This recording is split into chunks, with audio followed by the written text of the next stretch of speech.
Olá, tudo bem? Eu sou Domingos Pascoal e você está no livrodesergipe.com, um programa voltado exclusivamente para quem produz literatura, para o escritor, para aquele que leva até você ideias transformadas que vão também transformar você. Me refiro ao escritor, essa figura tão importante que nós temos que conhecer. E hoje eu tive a felicidade, ou estou tendo a felicidade, de receber um amigo, irmão, escritor, cineasta, como é que chama dos cangaceiros? Cangacerólogo. Cangacerólogo, mas um cara de alta, vamos dizer assim, envergadura, porque o Robério, tudo que ele faz é grande. Eu fico impressionado como o Robério faz. Só livro o Robério já deve ter escrito uns 25, 26. 29, olha. Eu tive a honra, né, a subida honra de ser o prefaciador do primeiro livro dele, né? O Vendedor de Sereias. Olha o título. O Vendedor de Sereias. Gente, esse livro, eu cheguei para ele e disse assim: Roberto, você tem duas histórias aí. Separa esse livro e faça 2 livros. Ele disse para mim, sabe o quê? Nada, Pascoal. Quando eu quiser escrever, eu escrevo. Vai ser um só e eu vou fazer outro. E aí foi quando nós estamos naquela vibe de o difícil mesmo. Não tem nada difícil. Escrever é fácil. Foi. Né? E eu disse aquele negócio que você estava agora... O difícil mesmo é a natureza... Não, o difícil mesmo é fazer uma jaca. Que a natureza faz lá a 20 metros de altura, um negócio de 50 quilos lá numa árvore. Verdade. Que é sensacional. Então nosso comparativo naquele momento, não é? E aí, só recapitulando esse momento desse conselho sobre publicar 2 livros, poxa, aqui tem 2 histórias. É porque realmente é uma história dentro da história. Isso me lembrou o livro O Mundo de Sofia, do Joster Gardner, que ele tem uma história dentro da história, né? Que é um pensamento, depois você vem praticamente uma história dentro da história. Isso é muito comum dentro da literatura clássica, né? Então, assim, eu digo, poxa, por que não fazer isso? Trazer a história e dentro da história, a história do personagem dele, o mais íntimo dele. E ali, naquele momento, me surgiu mesmo a ideia, como nós tínhamos uma proximidade muito grande, desde 2006, quando te convidei para palestrar lá no Colégio Alternativo, no simpósio de redação, que era um simpósio de redação. De redação, que eu não falei nada de redação. Que na verdade era só... Mas foi a melhor palestra, porque nós já tínhamos professores para ensinar como fazer a redação, que ensinou o ano inteiro. Ali tínhamos já professores para tentar adivinhar a temática. E teve você para dar segurança aos alunos como escritor. Por quê? Nada melhor para levar ao aluno que está fazendo uma prova de vestibular, que vai escrever um texto muitas vezes pela primeira vez para valer, do que um escritor que já está no mercado. Você mostrou como escrever, ter a segurança de escrever, e não esqueço nunca, a distribuição dos dólares de segurança. O pessoal só segura. Teve gente que foi fazer a prova do vestibular com aquele dólar, viu? Da prova. E muitos têm medo, têm vergonha. Nossa, será se vão rir de mim quando pegar meu texto? Será se está tão ruim assim? Assim também os escritores também pensam, né? E a crítica, verdade. Né? Como pensam? Eu conheço gente que... Esse é um assunto muito importante. Eu conheço gente, para mim, o cara que melhor escreve que eu conheci, que ele é da minha família, se você lê um texto do cara, você fica assim, mas nunca tem coragem de publicar. Ele tem medo do público. Ele tem medo do público. Ele tinha, né? Porque ele faleceu. E só aproveitando a oportunidade, ele estava no hospital e eu estava tentando publicar um livro dele. E aí ele disse, não, porque eu ainda tenho que revisar. Eita. Mas, Perfeccionismo demais também. Aí eu fui, me zanguei, devolvi os originais para a esposa dele, não vou mais publicar. E aí, quando ele estava no hospital, ele me ligou e disse, Domingos, será que dá para publicar Eita. agora? Ele morreu 3 dias depois. Por isso, olha, amigo, não deixe seus textos engavetados, não. Não deixe. Não deixe seus textos engavetados, não. Porque escrever é fácil. Eu já disse várias vezes, mas aquele nosso grande Zé Saramago dizia que todos nós somos escritores, só que uns escrevem, outros não. E Neruda dizia, escrever é fácil.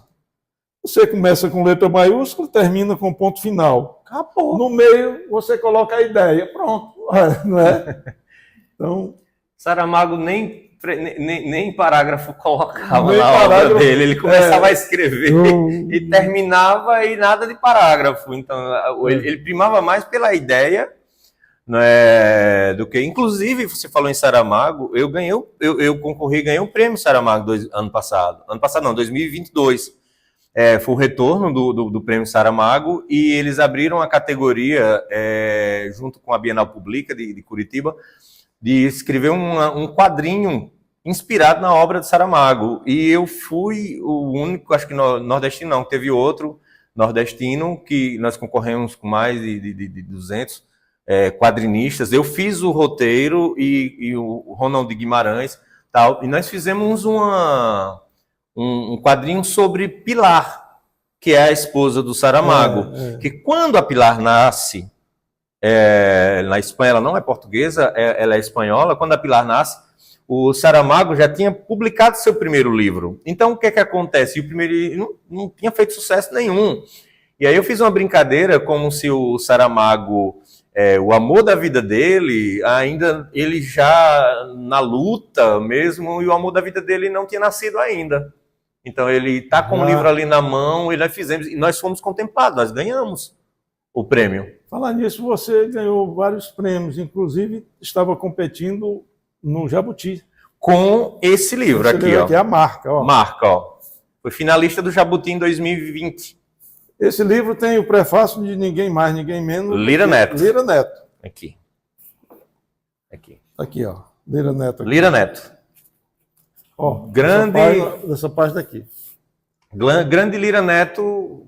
Espetacular Lira Neto. E eu queria falar, nós estamos falando de assuntos vários, mas tudo isso é assunto de escritor, viu? E o objetivo aqui é exatamente falar sobre o livro.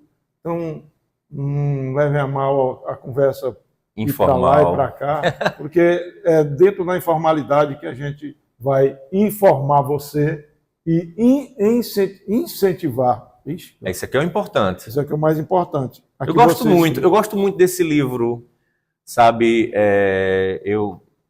Me deu um trabalho danado para conseguir publicá-lo, porque, na verdade, são as minhas histórias paralelas às histórias canônicas do cangaço. Meu trabalho no YouTube, no Cangaço na Literatura, ele traz as histórias reais do cangaço. Assim como eu trouxe nesse livro aqui as histórias reais do flagelo da seca, de 1877 a 79, de 15, 16, 32, 33, existiam histórias paralelas no qual eu ouvia dessas pessoas. Tipo, eu queria saber sobre o cangaço, mas elas me traziam sempre alguma história paralela. E eu tomava nota dessas outras histórias e dizia assim, um dia eu pego isso como uma coxa de retalho e vou trazer num romance, porque é muita história no sertão. Aí foi justamente isso. Esse livro é fantástico. Obrigado. Esse livro é fantástico, viu? Eu já li. Esse eu já li. Tive todo o interesse de ler, porque é do meu Ceará, né? Inclusive fala de Sobral. Exato. Você é sobralense, né? Eu sou groairense. Groairense. Sobral faz parte da Grande Groaíras. É verdade. É verdade. Ipu. É mais para lá. Mais para lá. Mais para baixo. Mais para baixo, Groaíras é uma cidade, hoje ela deve estar... É litorânea? Tem litorâneo de 2 rios. Litorâneo de 2 rios. Ah, agora eu estou sabendo. Terra de Padre Mororó, rapaz. É. Groaíras tem um herói nacional que nós estamos trabalhando esse herói porque é um homem que tem muito mais mérito do que, claro, Tiradentes e outros aí que são heróis nacionais e nós não temos nada contra. Deve ser mesmo, nós temos que primar pelos nossos heróis. Temos. Mas Mororó, rapaz, Mororó foi um cara fantástico, mas ninguém conhece. É por isso que é o papel, por exemplo, poucas pessoas sabem a importância de Sobral para a questão da relatividade. E Einstein. Einstein mandou uma equipe de cientistas para lá no dia do eclipse para fazer um cálculo de uma coisa que viraria filme fácil um negócio desse. E poucas pessoas conhecem essa história. Sobral é o único lugar do mundo, não, são 2 lugares, um lá na África, que a luz faz curva. Porque foi o teste... O teste da luz foi lá em Sobral por causa do dia do eclipse. Impressionante. Sobral é uma cidade abençoada. Sobral teve esse lance muito importante, que essa equipe veio mesmo. Tem fotografias, tem relatórios. Tem uma casa lá. Tem a casa, Muito pouco explorada. Muito pouco explorada. Um sergipano, longe de Sobral, e tem esse conhecimento. E o pessoal de lá, muitas vezes, não tem. Você trata, às vezes, como isso aí não existiu. Einstein em Sobral, no Ceará. Não tem nada a ver. Né? Mas, infelizmente, você sabe... Isso não é só... Nós somos muito destruidores de heróis. Nós somos muito destruidores de história. É verdade. Ninguém preserva a história. Né? Precisamos muito. Precisamos muito fazer isso aqui. Olha, isso aqui. Eu queria fazer um comentário sobre esse livro, mas eu vou falar de Sobral só mais uma coisa. Sobral teve um Dom José Tupinambá da Frota. Gente, esse cara fez Sobral. Dom José Tupinambá da Frota, sobralense, ele construiu Sobral. Olha, as escolas, ele construiu 2 escolas, uma para mulheres e uma para homens. A Santa Casa de Misericórdia, o Seminário da Betânia, onde hoje funciona a UVA, Universidade Vale do Acaraú. Ele era tão empreendedor, ele construiu o Arco do Triunfo em Sobral. 1954. Esse homem era fantástico. Ele criou um banco. Um gênio. Um gênio. E Sobral deu assim um pulo de qualidade, porque, embora minha Groaíras seja bem mais antiga do que Sobral. É mais antiga. Bem mais antiga. Minha Groaíras é de 1700, Sobral já é de 1780, para aí assim. Sobral é o dobro de Itabaiana, mas é a Itabaiana do Ceará. É verdade. Como Feira de Santana é a Itabaiana da Bahia. É verdade. Como Campina Grande é a Itabaiana da Paraíba. É não é? Nós temos que pensar, cuidado com Paraíba, porque tem Itabaiana lá na Paraíba, né? Tem, mas a Itabaiana da Paraíba. Mas não é Itabaiana Grande. Não é Itabaiana Grande. E nem a Itabaiana da nossa Maria Tetes Nunes. Olha, Maria Tetes Nunes, é aqui que nós estamos. Então, esse livro aqui é um livro diferente. Eu não sei se vocês perceberam. O formato é diferente. A maneira de... Olha onde é que está escrito aqui Essa menina é a esposa do Lira. Ela escreveu um livro sobre Maria Bonita. Foi, né? Olha, ela também aqui escreveu uma espécie de apresentação. Foi. Então, o Lira Neto é cearense.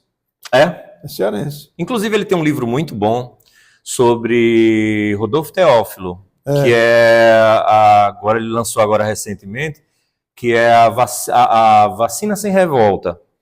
pela é o Bela mais novo, Editora. é O o mais mais novo. Não, o mais novo é um livro que vai te interessar muito, que é como fazer biografias. É um livro técnico ensinando a construir biografias. É o último livro, foi o último Poxa. livro.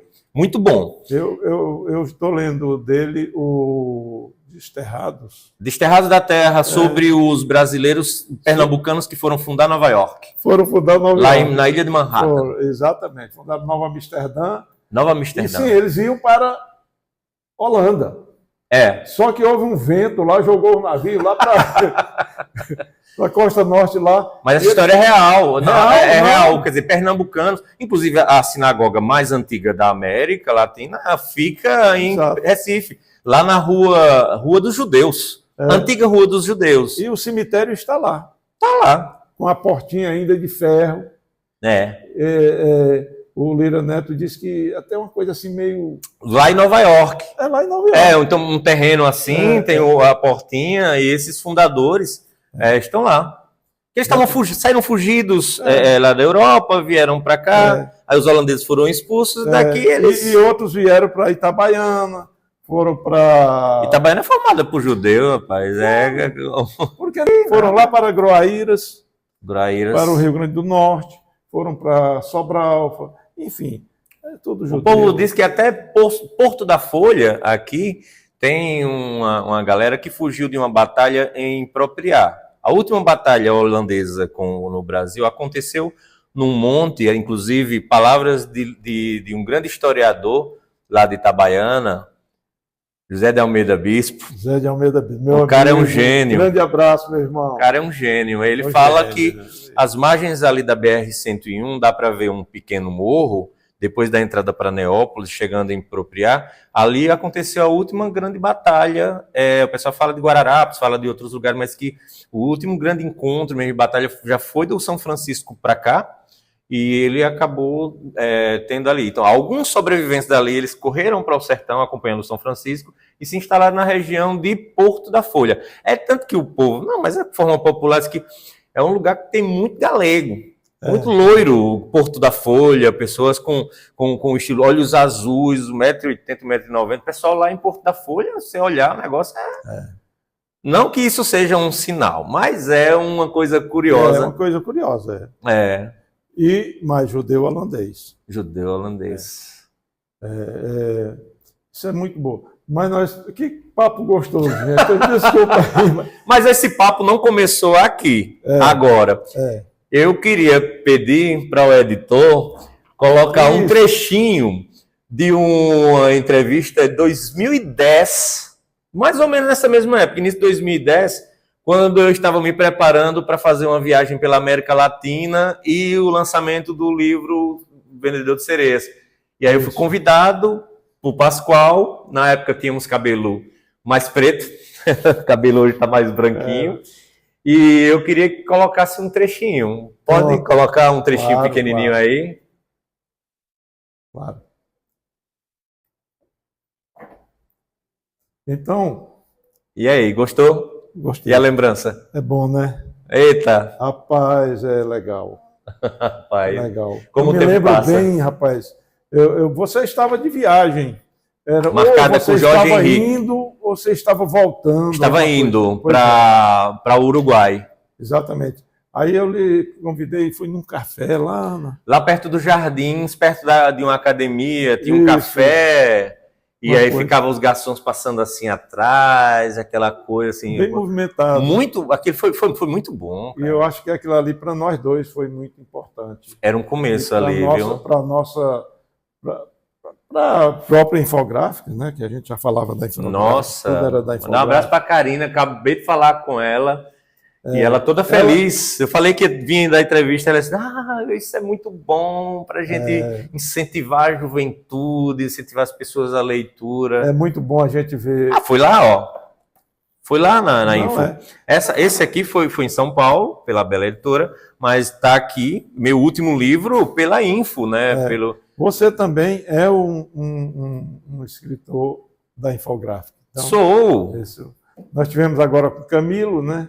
Já entrevistamos Camilo, e nós vamos entrevistar muitos outros escritores da Infográfica, porque a Infográfica em Sergipe é a melhor que tem. Para mim, não tenho dúvidas disso. Dúvida.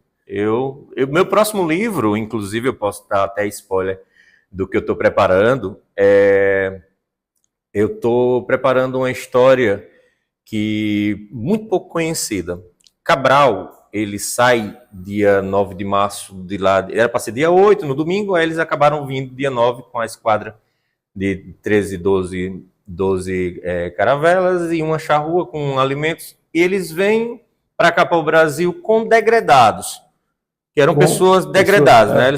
Eles estavam lá na Europa para serem executados, e a pena dele era como está em degredo. Aí eles estavam indo para o degredo nas Índias, lá nas Índias.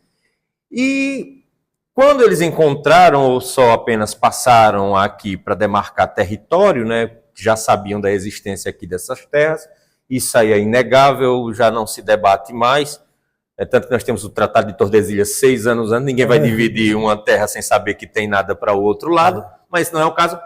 Foi deixado aqui no Brasil dia 1º para o dia 2 de maio de 1500, 2 homens com uma boa educação, que ele é citado, um deles é citado na Carta de Caminho por 4 vezes, que é o Afonso Ribeiro, e ele ficou 20 meses convivendo com os índios, aprendendo seus costumes, sabendo onde tinha ouro, onde tinha as coisas, e em 1501, em dezembro, Vespúcio passa aqui e resgata ele. E Vespúcio pega as memórias dele e transforma no primeiro best-seller do mundo, que é o nome do livro, Mundo Novo. Poxa. E eu vou trazer a história de Afonso Ribeiro para a gente. Sim, mas você disse que foram 2. O outro ninguém tem notícia. A única notícia desse segundo, que ele não é citado na carta, não é citado por Caminha, que Caminha morre na volta, no retorno das Índias para Portugal. Mas em 1503, num depoimento, eles são chamados, esses 2 degredados, mas não cita nome do outro, mas Afonso continua sendo citado. Por quê? Porque ele era um funcionário de D. João Tello, que era um homem muito importante em Portugal, ele era um funcionário. Só que parece que ele assassinou um rapaz e o D. João Tello evitou a morte dele por enforcamento e disse assim, Cabral e o mestre João, coloca ele aí nessa esquadra de vocês, porque o Vasco da Gama tinha acabado de chegar e o rei Dom João mandou botar a galera de volta para as Índias. Foi aí onde ele passou e aportou aqui na região de Mar de Cabralha, depois ele foi para a região de Porto Seguro, e onde tem Porto Seguro mais ou menos ali foi que deixou esses 2, só que nós só temos notícia de um, que é o Afonso Ribeiro. E aí eu comecei toda uma pesquisa e é o meu próximo trabalho sobre esse degredado, sobre esse personagem que seria o CPF 001 europeu aqui no Brasil. É praticamente o primeiro a morar, a conviver. E a história dele é espetacular. A história dele é espetacular. Por exemplo, eu estudo muito cangaço. Eu jamais escreveria um livro biográfico sobre Lampião, que tem mais ou menos uns 400 biografias. Para que escrever mais um? Seria mais do mesmo, não tem nada, só se tivesse uma informação nova, mas seria mais do mesmo, mais uma informação nova. E eu não perderia meu tempo em fazer isso.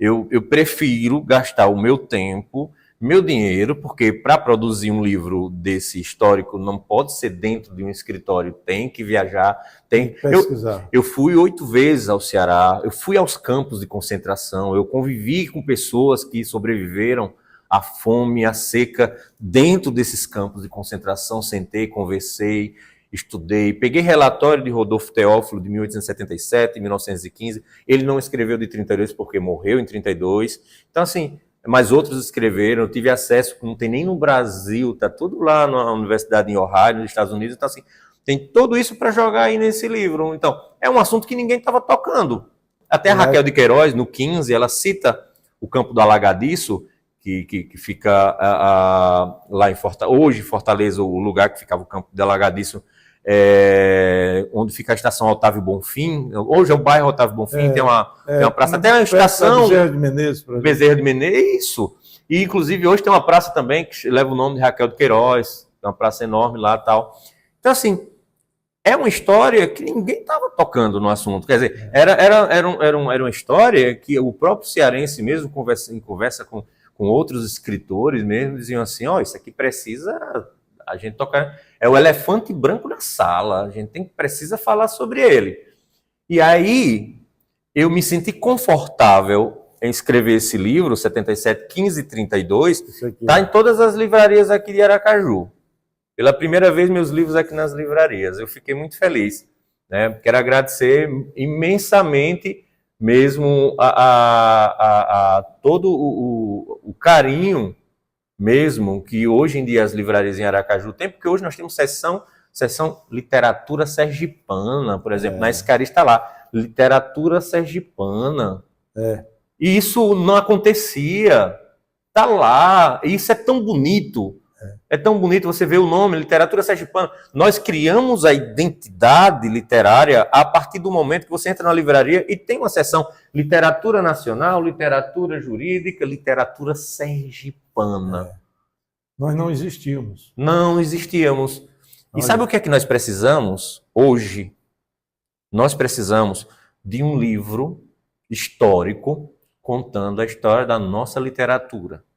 Contando a história da nossa literatura, as escolas literárias, nossos grandes mestres, o Hermes Fontes, o Tobias Barreto, entrando no século XX, o Epifânio, chegando num Pascoal, num Saracura, chegando num Robério Santos, que está na atividade, você trazer toda a história desses, José de Almeida Bispo, Vladimir Souza Carvalho, as academias, a produção literária dessas academias, você trazer um livro desse, como o Luiz Antônio Barreto fez com os médicos sergipanos, aquele dicionário de médicos, os memoráveis. Então, assim, eu acredito que nós estamos passados de ter um livro desse, para que daqui a 100 anos alguém saiba quem nós fomos, o que nós existimos. Então, são essas coisas que me deixam feliz, assim. Eu não teria tempo para fazer um negócio desse, mas tem um cabra aqui em Sergipe que tem tempo para fazer um negócio desse, e quer fazer um negócio desse, e vai fazer, que é Vanderlei Menezes. Vanderlei é bom. Vanderlei? Cara, é espetacular. Ele lançou agora, demorou para lançar um livro e agora tomou gosto, já está no segundo, e ele fez uma relação do século XIX, dos escritores sergipanos do século XIX, de cordelistas, de escritores e tal, Tetis Nunes, tal, ele trouxe ele tem essa relação que só precisava atualizar, porque surgiu muita gente boa de lá para cá depois dessa lista dele, e produzir um livro, não é uma coletânea de texto, que também funcionaria muito bom, pegar um textinho de cada um deles, uma biografia, um trecho de cada livro dele ali, produzir um livro caudaloso, poder dividir em vários volumes por escola literária, lá do romantismo, chegar ao modernismo, pós-modernismo.